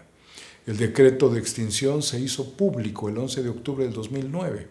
Que hoy publiqué un decreto mediante el cual se extingue Luz y Fuerza del Centro, la empresa pública encargada hasta ayer del servicio de energía eléctrica en el Distrito Federal y en diversos municipios del Estado de México, Hidalgo, Puebla y Morelos. He tomado esta decisión con base en lo que dispone el artículo 16 de la Ley Federal de Entidades Paraestatales, que establece la extinción de las empresas y organismos descentralizados cuando su funcionamiento no resulte ya conveniente desde el punto de vista de la economía nacional o del interés público. Cuando se cumplió un año de la fatídica extinción, en 2010, el presidente visitó el campamento de los electricistas y se comprometió a ayudar a los trabajadores para reincorporarlos laboralmente en 2012 de ganar las elecciones de ese año. Seguramente quienes han estado en la lucha política de López Obrador recuerdan que el Sindicato Mexicano de Electricistas dio la lucha contra el fraude de Felipe Calderón, pues haber apoyado a Andrés Manuel López Obrador le costó la vida a la empresa Luz y Fuerza del Centro. Su empresa, el narcopresidente espurio Felipe Calderón, dejó a 43,000 trabajadores en la calle y a sus familias en la indefensión. Podemos entender cómo el neoliberalismo venía perpetrando la privatización del sector energético, del sector eléctrico. La Suprema Corte de Justicia de la Nación determinó en 2010 que las violaciones hechas por el narco Calderón a la Constitución eran constitucionales. De esta manera, entregaron el proyecto de vida de los trabajadores electricistas. Muchos de ellos se suicidaron, otros lo perdieron todo. Desde entonces han buscado la recontratación laboral en la CFE, que fue prometida, pero está negada. Esta parte de la lucha de los trabajadores contra el narco Calderón y la Suprema Corte de Justicia de la Nación, que aún no ha terminado y significó una felonía contra el pueblo de México y de las y los ministros que protegieron al narcopresidente, pues debemos citar que a esa sesión no se presentó la ministra Olga Sánchez Cordero. Como pueden darse cuenta, las luchas contra el aparato de justicia es muy profunda y dolorosa. También se debe aclarar que los políticos no son expertos en el terreno energético, como los propios trabajadores y sindicalistas. De ahí que los análisis técnicos que ha vivido el cambio radical del neoliberalismo en los últimos años han sido claramente interpretados por los trabajadores, quienes han instruido a los políticos, como los propios funcionarios de CFE. Me refiero al licenciado Bartlett, exdirector, y quien tras respaldar a los trabajadores, al final, dirigiendo a la CFE, no hizo nada por ellos. La llegada a la presidencia de la Suprema Corte de Justicia de la Nación de la ministra Norma Piña tuvo amplias expectativas por ser la primera mujer en presidir la Corte en toda su historia y teniendo una trayectoria importante que la respaldaba. Sin embargo, al rendir protesta no tuvo la cortesía protocolaria y se mantuvo apoltronada, marcando una distancia evidente con el presidente López Obrador. Este hecho fue ampliamente criticado, una situación inédita que tiene también la lectura de la autonomía entre poderes, pero significó el inicio del derrumbe del Poder Judicial. Norma Piña se integró a una red cuyos integrantes son enemigos de López Obrador, entre los que están Claudio X González, Alejandro Poiré, Federico Reyes Heroles, Alito Moreno, además de integrar a Ricardo Márquez Blas, extitular del Centro Nacional de Información del Secretariado Ejecutivo del Sistema Nacional de Seguridad Pública, es decir, espionaje, con un cargo inventado de coordinador de fortalecimiento institucional de la Corte. Cualquier cosa, pero es espionaje. El 22 de octubre del 2024, ya en el gobierno de Claudia Sheinbaum, Márquez Blas fue detenido al salir de las instalaciones de la Corte por policías de investigación de la Fiscalía General de Justicia de la Ciudad de México por abuso sexual agravado en contra de una trabajadora de la Suprema Corte de Justicia de la Nación que además se encontraba embarazada. ¿Qué otros errores y horrores se sumarían a las decisiones de la ministra Norma Lucía Piña? Evidentemente, y previo a la elección federal del 2024, la ministra se reunió con integrantes del Tribunal Electoral del Poder Judicial de la Federación para sostener a su protegido Reyes Rodríguez Mondragón y de esta manera tener una participación y una posición en la calificación de los comicios. Una comida en la casa del ministro González Alcántara Carrancá trascendió por el interés de alinearse con la oposición. En estos momentos trascendentales, quiero dirigirme a ustedes para transmitirles un mensaje de unidad y de empatía. En sus formas, Norma Piña intimida a sus interlocutores. En algunos casos les ha dicho que tienen cola que les pise, antecedentes, con lo cual deberían acatar sus recomendaciones. En otros casos criticaba de manera ofensiva los posicionamientos legislativos, como lo hizo con Alejandro Armenta, el ex senador, que promovía la elección de jueces de acuerdo a la pauta del presidente López Obrador. Norma Piña dejaba su toga de ministra para convertirse por las noches en agente de la perjudicial. Hay muchos argumentos de reflexión que evidencian la urgencia de una reforma al Poder Judicial. Pero esta reforma debió comenzar donde hay más corrupción, en el Poder Judicial, en los poderes judiciales de los estados del país y sus fiscalías estatales. Hoy, más que nunca, estamos convencidas y convencidos de que reformar el Poder Judicial local es urgente. Daniel Espinosa Licón, expresidente del Poder Judicial de Jalisco, ha sido señalado por graves faltas y delitos que reflejan la podredumbre en el sistema judicial de nuestro estado. En un audio que se filtró, se puede escuchar a Licón aceptando prácticas que no solo incurren en falta moral, sino en delitos y que dejan en evidencia cómo los partidos y grupos políticos se reparten plazas en el Poder Judicial, convirtiéndolo en un botín para unos pocos, los de ciento.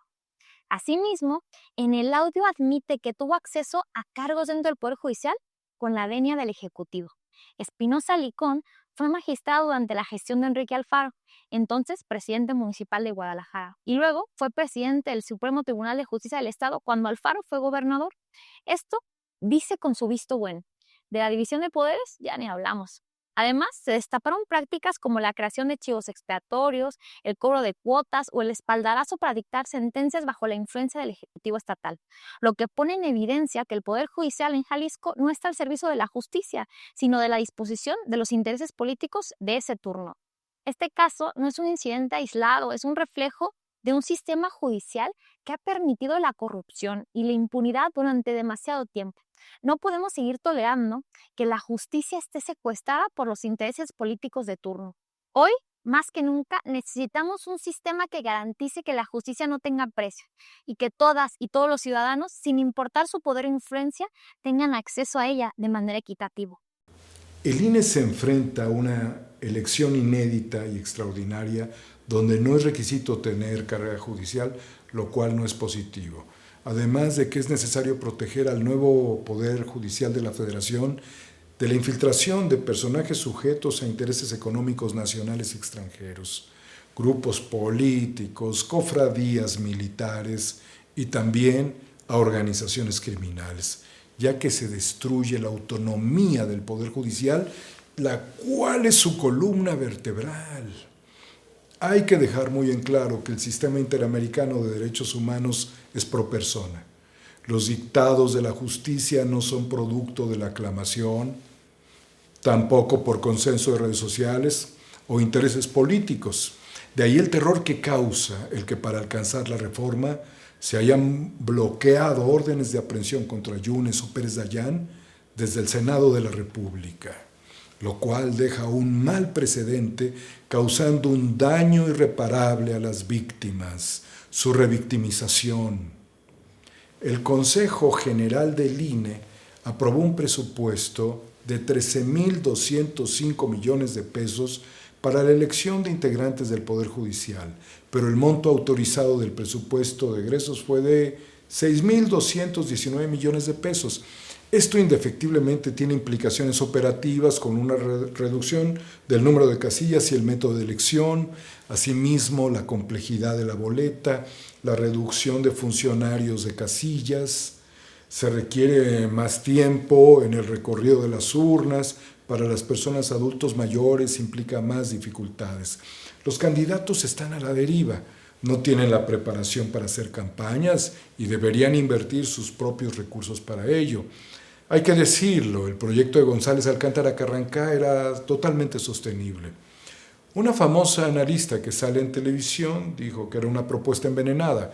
Yo veo más envenenado tener justicieros en la calle, desempleados como enemigos auténticos de Morena hasta el final de sus días. Eso no le hace bien a un país. Algo que no se ha dicho es que la articulación de la supremacía legislativa que deja en indefensión a cualquier minoría parlamentaria y social tiene un efecto contrario en el futuro ante una alternancia del poder con una derecha renacida o con una ultraderecha despiadada. Usaría todo su poder para cometer cualquier acto indigno, retrógrada, inimaginable, aprovechando que nada ni nadie, o como alguien dijo, no hay poder en el mundo que pueda impedirlo. ¿Qué pudiera pasar? Hay que ver más allá de nuestras narices. Pueden proscribir ideologías, pueden acabar con el proyecto social, pueden hacer lo impensable como instalar un Estado confesional o teocrático, modificando los libros de texto gratuitos, volviendo al aquí y ahora. Si nosotros votamos por el carisma de un juzgador, corremos enormes riesgos. A un juzgador se le debe evaluar por otras condiciones: la ética profesional, el conocimiento profuso de su especialidad, sus virtudes, su historia. En cuanto a jueces y magistrados, hay una falta de predecibilidad en la resolución de casos por problemas en la transición de juzgadores. Tendrán de piso a techo miles de carpetas para analizar y luego de darle un orden, deberán atender puntualmente, y el cerebro que se requiere para atender los cientos de miles de asuntos implica múltiples riesgos en la impartición de justicia, sumando la inexperiencia y el control crítico de tribunales y juzgados por subalternos con mayor experiencia, que puede ser muy costoso para el país y no está exenta de corrupción. Se trata de una complejidad técnica no planificada. Finalmente, tanto el INE como los ciudadanos estaremos frente a un dilema de la elección por la abundancia de personas totalmente desconocidas, en donde será muy difícil elegir por la trayectoria de tal o cual candidato. Es una elección incierta. A diferencia de una elección política donde se eligen colores, ideologías, en la elección de juzgadores solamente es historial, honorabilidad, experiencia, entre decenas que aparecerán en las boletas. También hay dudas para la población de qué es un juez, un magistrado, un tribunal, y la actividad de un ministro de la Corte de Justicia de la Nación. Hay que ayudar a la ciudadanía ante el desconocimiento sobre la naturaleza de la función en los niveles de justicia. Debemos tener mucho cuidado. Las campañas con exceso de propaganda en espectaculares, pendones, entrevistas en los medios tradicionales, tiene una intermediación de poderes fácticos, poderes políticos y crimen organizado. Rechaza esos abusos. Y no debemos soslayar que se ha conformado una fuerza de oposición definida, pero sin representación. Son las y los juzgadores quienes agotaron su tiempo en función por la vía de lo que yo llamaría el inesperado lawfare inverso, la jugada de AMLO. El pasado 7 de enero 2 cosas sacudieron al país. Primeramente fueron las declaraciones de Donald Trump para cambiar el nombre del Golfo de México al Golfo de América y su afán de añadir Groenlandia y el Canal de Panamá a los Estados Unidos de Norteamérica. La segunda fue la decisión del Comité de Evaluación del Poder Judicial Federal de suspender el proceso de selección de candidatos en acatamiento a la medida cautelar dictada por el juez primero de distrito en Michoacán, Sergio Santamaría, quien mediante el amparo 1074/2024 ordena a los 3 poderes de la Unión a abstenerse de seguir adelante con los procesos de selección en curso. ¿O qué es este juez primero de distrito en el estado de Michoacán, Sergio Santamaría Chamú? Sino un juez vendido a los intereses de la oligarquía y de la derecha nacional. Aquí estamos en un dilema del Estado de Derecho. ¿Se puede desacatar la decisión de un juez? Para el Comité de Evaluación del Poder Judicial la respuesta es no. Para el Comité de Evaluación del Poder Ejecutivo y del Poder Legislativo la respuesta es sí. Antes del cierre de este ejercicio, Nacional Financiera notificó a la Suprema Corte de Justicia de la Nación que los fideicomisos de la Corte y del Consejo de la Judicatura Federal no pueden ser transferidos a la Tesorería de la Federación debido a que existen varios juicios de suspensión definitiva contra la reforma judicial. Este dilema para Nacional Financiera determina la responsabilidad de ejecutar la transferencia incurriendo en un delito. Por lo tanto, Nafin se mantiene en la misma tónica del Comité Evaluador del Poder Judicial. La moneda está ahí, todo está por verse. La Secretaría de Hacienda, a través de Nacional Financiera, Nafin, tiene retenidos 6.430 millones de pesos de los fideicomisos judiciales, al acatar una suspensión otorgada en un juicio de amparo. Suspensión que sí está cumpliendo Nafin, a diferencia de otras que ordenan frenar la implementación de la reforma judicial que no cumplen otras autoridades. En diciembre, la ministra presidenta de la Corte, Norma Piña, ordenó el traslado de los recursos a la Tesorería de la Federación para cumplir así con lo que dice el 10º transitorio de la reforma al Poder Judicial. De la misma forma en que se ha llevado a nivel constitucional la reforma al Poder Judicial, la reforma política electoral del plan C del presidente López Obrador, que ha sido respaldada por la presidenta Claudia Sheinbaum, significa una reducción al 50% del financiamiento público para partidos políticos. Se reducirá el número de legisladores de 500 diputadas y diputados a 300. En el caso del Senado, pasarán de 128 senadoras y senadores a 64, eliminando la figura de los plurinominales. Y también en la reforma se plantea evitar la reelección y el nepotismo, así como la disminución del número de regidores en los municipios. La reforma toca al INE, el cual sufrirá un cambio, y los consejeros electorales serán elegidos democráticamente. Por eso los que hablan de eliminar a los pluris están diciendo barbaridades, ni se enteran porque no conocen la historia electoral del país. Es una manera de ver que participe minorías y que no sean estas listas de plurinominales que son definidas finalmente por un partido político. Entonces yo voy más a que no haya estas listas y que haya otro tipo de representación de las minorías, a que disminuya el presupuesto público que se va a las elecciones y a los partidos políticos, que no haya nepotismo, que no haya reelección. Yo soy de las que pienso que no debe haber reelección en ningún puesto de elección popular. Y de hecho lo planteé y lo voy a enviar en su momento al Congreso. No creo tampoco que deba elegirse a un hermano, un primo, una esposa, un esposo en el siguiente puesto de elección, sea presidente municipal, sea gobernador o gobernadora, principalmente en el Ejecutivo.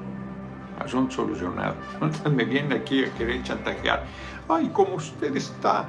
Lo que no estoy de acuerdo es en desaparecerlos. Pueden regularlos, pueden reglamentar, pueden hacer muchas cosas. Pero no estoy de acuerdo en su desaparición. Es un retroceso democrático, punto. Ya lo dije, no voy a seguir en eso.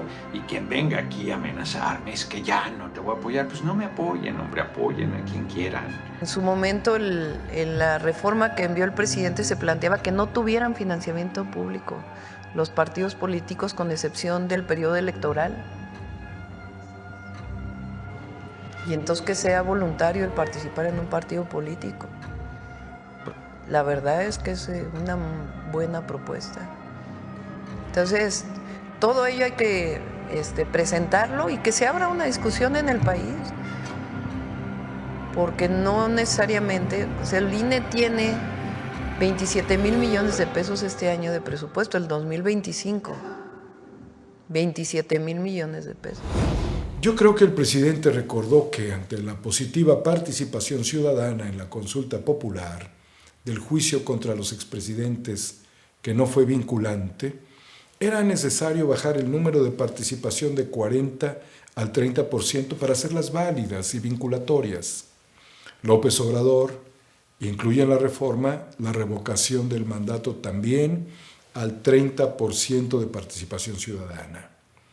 Pues bien, amigas y amigos, nos toca asumir la responsabilidad de conocer quiénes serán los jueces, juezas, magistradas, magistrados, ministras, ministros que deberán sostener al Poder Judicial y a los integrantes del Tribunal de Disciplina y a la Suprema Corte de Justicia de la Nación para los próximos años.